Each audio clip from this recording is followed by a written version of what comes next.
طيب هذا الفيديو خلينا نتفرج عليه. تمام. إلى أمي وإلى زوجتي وإلى بناتي، أنا بصحة بخير.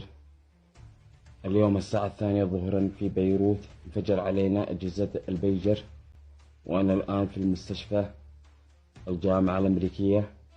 ولكن أريد أن أخبر أمي أن أخي الصغير استشهد.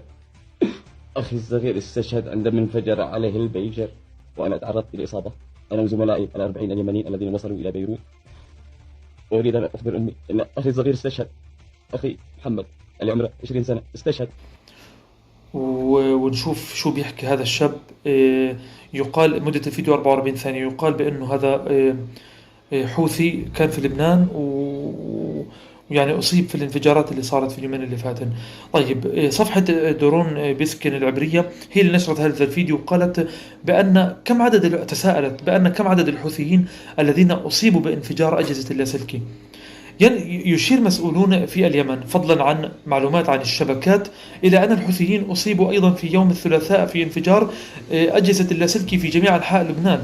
وبحسب التقارير أصيب نحو 40 حوثيا، بينهم 5 قتلى على الأقل.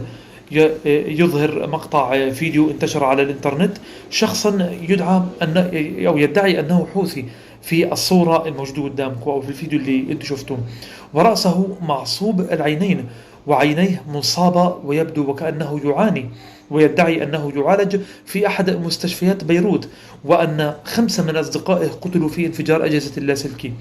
وإذا كانت الأمور صحيحة فهذا يدل كما يقول الإعلام العبري على أن التقارير التي تم تداولها في الأشهر الأخيرة حول وجود الحوثيين في لبنان صحيحة بالفعل.